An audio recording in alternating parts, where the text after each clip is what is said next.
Hi everybody, welcome back to week 3 of our curriculum meetings. We hope you guys are all enjoying and using the curriculum if you guys have it. If not, please feel free to reach out to us. You can DM us on Instagram or email us at matrunity@gmail.com and we will get that to you and get you invites if you would like to come to the meetings. But we'll just go ahead and jump right into it. Today we are giving you some tips on how to do the dramatic play parts of the curriculum. So I'll hand it over to Megan and she'll kind of go over all of that. Okay, so dramatic play. Let's first say what dramatic play is. Dramatic play is basically make-believe play, which is when children are in this very deep role-playing type of play. So I'm going to talk specifically about how to use scaffolding in dramatic play. This is a very specific skill, and I'm going to go over what exactly that means. So you might be familiar with the word scaffolding, which outside of education, this is the definition, which is, in case you're like me and you'll be thinking the whole time, what do I know this word from? This is the definition. It's a temporary structure on the outside of a building, made usually of wooden planks and metal poles, used by workers while building, repairing, or cleaning the building. So you can picture that around a building when it's being worked on. And that's kind of very similar to what it means in education also. Scaffolding in education is an instructional technique in which the teacher, or the parent in this case, provides individualized support by incrementally improving the learner's ability to build on prior knowledge. So basically, you take what your child knows and you help them learn the next step. Pretty simple, but super powerful. So we're going to go a little bit deep in theory for just a second, and then I'll tell you how we can apply it. So scaffolding is based off of the theory by Lev Vygotsky. Kind of a hard name, but Vygotsky, he has a social learning theory, which basically imagine a bullseye. So the middle circle is what your child already knows. The next outer circle is something your child can do with help, which is what he calls the zone of proximal development. And then the outer circle is something your child cannot do yet.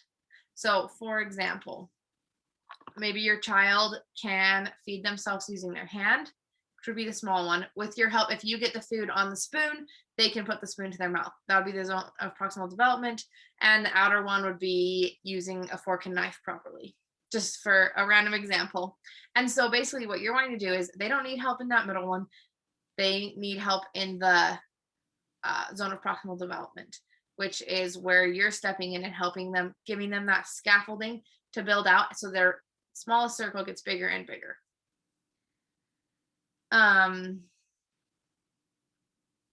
Okay, so 3 points to remember about scaffolding. Number 1, you only support when it's needed. You only provide support when you need to. If your child can do it on their own, let them. If they can do it with a lot of struggling, still let them. If they just can't quite do it, then you step in, but let them do as much as they can before you step in. Number 2, this support is temporary and will go away when the child learns more skills. So you won't forever be having to do this, and so don't keep doing it. Once your child can do it on their own, basically move the scaffolding out and out and out, kind of like you're building a building bigger and bigger and bigger. You wouldn't leave the scaffolding in the middle of it. You keep doing the next skill, next skill, next skill. So while it's temporary, it's also continuous. Just the specific skill is temporary, but the scaffolding is continuous. And number 3, the responsibility is gradually shifted from the parent to the child for that specific skill. So like I was saying, scaffolding continues, but whatever the skill is, let's say it's learning how to get the spoon of food to their mouth. At first, when they're a baby, obviously you just do it by yourself. And slowly you start getting the scoop on and they bring it to their mouth. And then they do it by themselves. So the responsibility of who's doing the skill goes from completely on you to completely on them. So scaffolding bridges the gap between what your child can do and what they cannot do. And it helps them build confidence. It's kind of like a little bridge right there so that they can do it. They can practice, basically. Gives them a safe environment where they can learn this. So some examples of scaffolding besides the spoon one that I keep using, would be expanding a one-word answer into a sentence when they're learning to talk. So you'd be like, if you're trying to choose a cup, like, what cup do you want? And they say yellow. You say, you want the yellow cup. Super simple. That's scaffolding. For example, learning to tie shoes. Maybe you let them learn how to do that first, not first. That's kind of way easier. And then you do the rest of the bow part, right? That would be scaffolding. Or then maybe they tie the knot and they get the loops together, and then you do the rest. And it kind of builds on each other like that. Some questions you can ask to help build on this is, what are you thinking about when you do that? To get them putting vocabulary to their thoughts. So maybe they're like, oh, I'm thinking about how high I can build this tower. You can ask, what else is possible here? To get them thinking of other ways, or maybe they could do it better or different. And then ask, when you do, fill in the blank, what are you noticing? And that helps them learn that they can notice certain aspects about something and go deeper into that, rather than just having to experience something as a whole. They can focus on the color, they can focus on the numbers, they can focus on the height. So can I ask a question? Yes. So when you're like phasing out the scaffolding, do you verbally tell them like, you're going to be doing this, like I want you to learn how to do this, or do you like tell them that, or does it just kind of naturally happen that they'll want to do it? So it really depends on what skill it is. Some things naturally, but let's take tying shoes, for example. They're tying the first knot and then they're waiting for you. You could say, okay, this time, this is what you're gonna do. Because obviously that's a skill you have to teach. So every time you're teaching, okay, you tied the knot. Now I loop and loop, right? So then you say, okay, this time you're gonna make the first loop, and they'll make the first loop, and then you get into habit of that. But other things, I'm trying to think of a good example. Like, for example, the one that you said about like expanding their one word answers into a sentence. Do the kids just naturally pick up on that, or do you have to say like, oh yeah, they totally like naturally pick up on that. And like kids just naturally are going from having zero vocabulary to learning some words, to learning more words, to putting words together. That one generally naturally goes together. So you say, you start doing that, and then how you move the scaffolding out. So you say, okay, what cup do you want? They say yellow. You say, you want the yellow cup. Then they say, I want yellow cup. Okay, so you want the yellow cup. Here it is. And then they're saying, I want the yellow cup. You say, you want the yellow cup because it's your favorite. And you just keep building. You keep building on it, but you're building on something different because they're naturally going to be saying more words. Makes sense. Okay, so how do we apply this to dramatic play? Because this dramatic play, remember, is make-believe play. We're playing house, we're playing restaurant, we're playing fireman, whatever they're playing, that's dramatic play. And scaffolding can help children develop deeper, more mature make-believe play, which is really the goal, because dramatic play helps them develop skills that they're going to use through their whole life. They're basically taking situations that they're going to use in their real life and taking on those roles to practice them in a safe environment. They're taking on being the mom in a safe environment where they don't actually have a baby to take care of, but they're taking on that role. So there's a couple of different aspects to dramatic play that we're going to talk about with how to scaffold them. So those are play planning, which I'll define all these when I go through them. Play planning, maintaining roles and following rules, imaginary props, language and play, and scenarios that develop over time.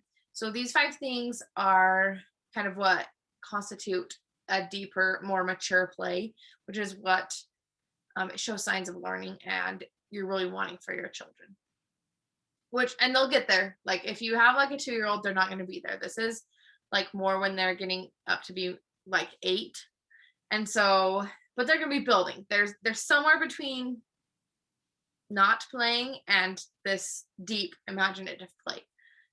So don't stress if your child's not already doing this. Okay, so the first one is play planning.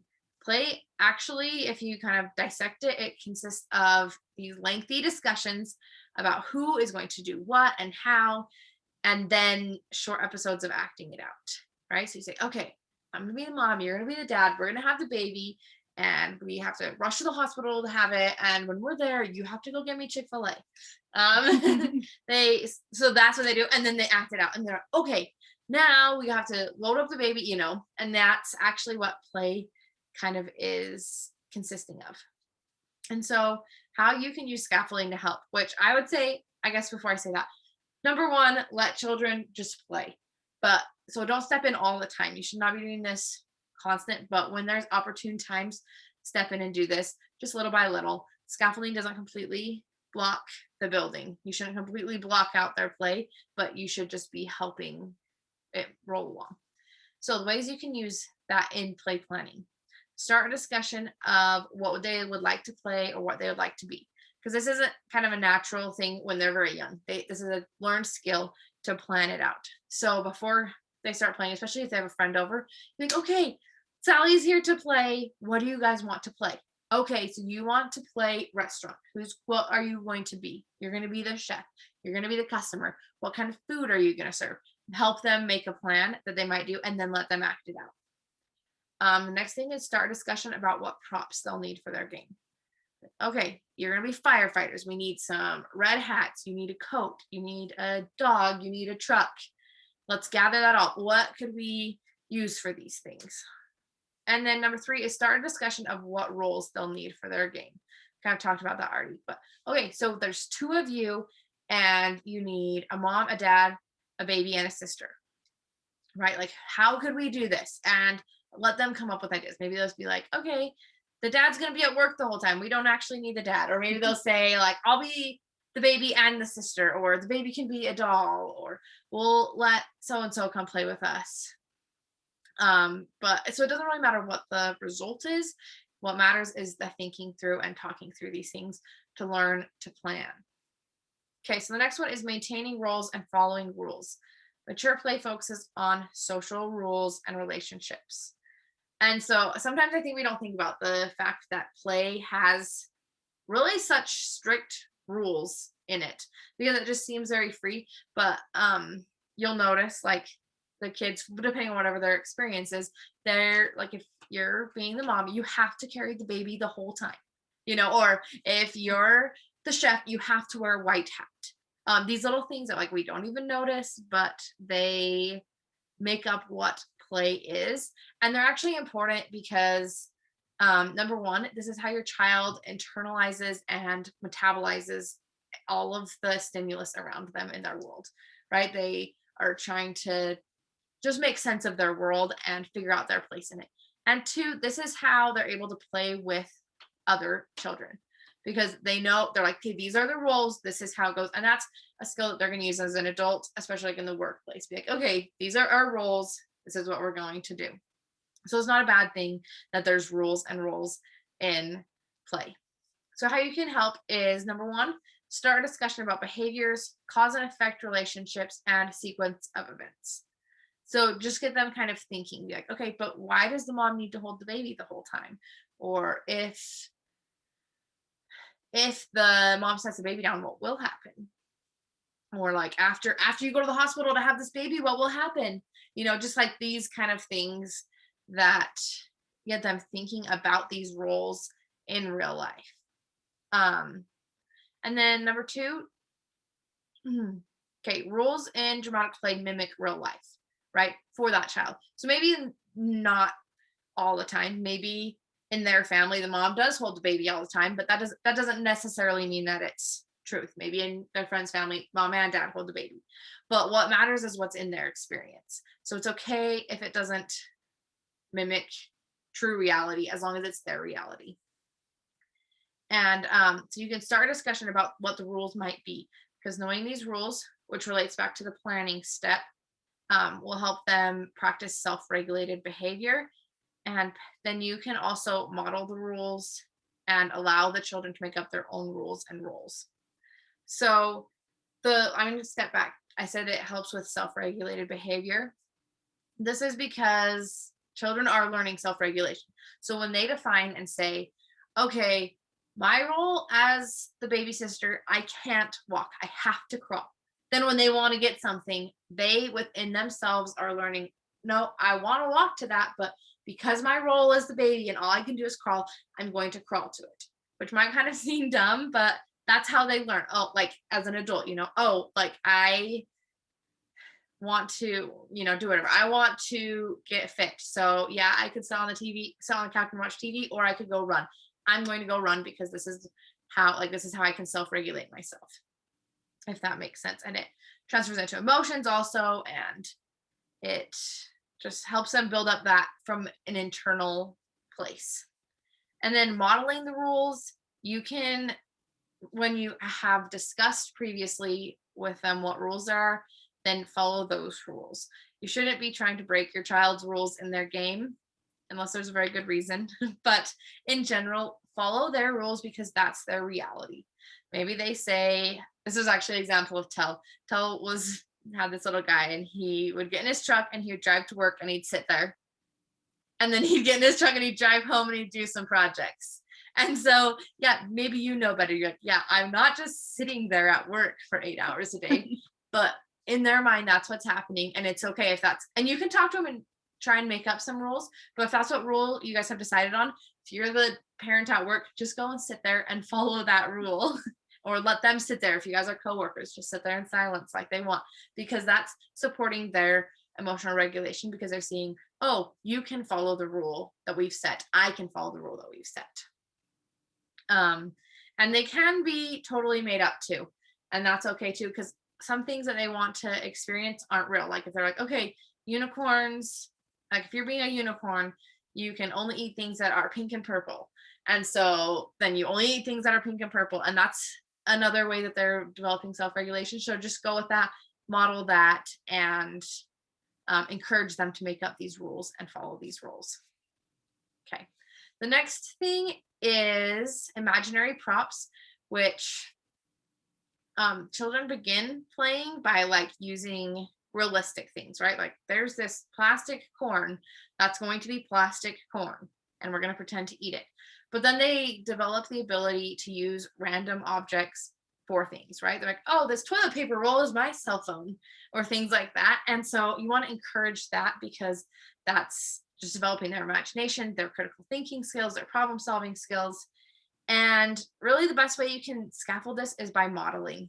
And that is, you just grab something and be like, okay, I'm making these blocks. This is my shoe for the day. Putting this on, just go with it, and you come up with creative ideas, and then they'll start to see that you can imagine something as different than it is. Okay, number 4 is language in play. Play gives children a chance to practice and learn new vocabulary, because a lot of vocabulary you don't use in your everyday life. Just think about how few words you use in even just like transacting with your kids, right? Like talk about food, getting dressed, getting in the car, all those kind of things. But you don't necessarily talk about deep sea animals or things like that, other than like maybe when you're reading. But there's not a lot of everyday chances to do this. So this is when kids get to practice those words they learned in the book, or they get to practice the word that they learned in school. And then they also get to learn new words. As they're trying to figure out a situation, you can provide vocabulary for them of what you might say, right? And so that's like the first step, is to introduce new vocabulary as you take a role in the game. So if you're playing marine biologists and you're a marine biologist, try and use as many big marine words as you can use in your role as you play. Not like, okay, now say biology. Biology is this, but you say, like, you're like, hi, I'm a fellow marine biologist. I love to study marine animals. Like, let's go under the water and look at some more marine animals. And just trying to use that in your role. And then the next one is model using different ways of talking depending on your role. So this one is kind of fun because you can use different vocabulary, but you can also use different role, or like different voices, right? So if you're being the mom, and you can totally be like dramatic with this, or silly, or it doesn't have to be politically correct, I guess, because you're just getting the point that you can use different things, right? So maybe you're being the guy and you're like, oh my heavens to Betsy's, or whatever, right? Say things like that and use that voice. Or maybe you're, being the cowboy and you're like, howdy, and just showing that you can explore words and you can explore these roles kind of gives your child permission that they can dive deep into that and fully immerse themselves into everything about that identity. Okay, and then the last one is scenarios that develop over time. Really mature play has scenarios that goes over days and weeks. Probably you can all think of a game that you were playing and then you had to leave and you come back and you just start off where it was again and you come back and it just like is ongoing. And this is super awesome for kids because it teaches them it basically just grows their brain to be able to come back and do that skill. You know, when you're working on a project at work, you work on it over days and you have to go back and pick it up.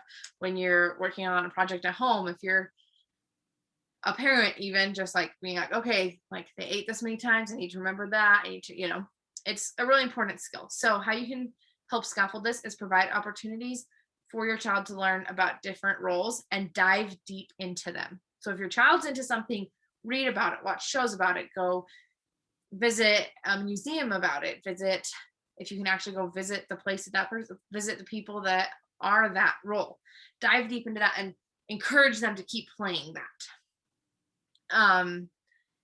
Then briefly model how to become a role in dramatic play. Like really get into your role, channel your inner actor and say like, you really get into your role, you learn about the rules with them and make it exciting and make the play really intricate so that there is something more to play on. And then lastly is ask questions at the beginning or end of playtime that will encourage the children to remember the game. So when you get back together, be like, okay, remember last time we were playing with our friend Sally, we were doing this. And then, oh yeah, let's go keep doing this. Or at the end, you'd be like, okay, remember, next time we get together, this is what we're doing. Or if it's between siblings, you're okay, we're going to bed right now. But when we wake up, we can start playing here, right? And so that will just help them get in the idea that they can keep playing that over and over, and it can just be a deep play that just keeps going and they can learn so much. So that's kind of how to use scaffolding in a nutshell with dramatic play, and just really take whatever situation you have, like dive deep into it, really like let your child learn deeply about something and support them where they need. And it's going to be different for everyone, but you will just have to use your mom skills to figure out where they need their help and let them do as much as they can on their own. Yeah, and if you're looking for ideas on types of dramatic play to use, there's a whole section of it in the curriculum. So you can go and use these ideas and tips with any of those activities. Also, if you're more interested in more content about play and how you can use it to look for learning, we have a bunch of content on the blog about it. And we actually have a podcast episode coming up on Monday that's all about play-based learning. So some of the similar concepts as we talked about. So if you want a little bit more, there's a bunch more information coming out on Monday with that. And that podcast you can get on Spotify, Apple Podcasts, and pretty much any other platform. But feel free to check us out on the blog, on YouTube. We'll link below the other 2 weeks if you missed those. And again, please reach out if you haven't gotten the curriculum and you would like it. And we'll see you next week.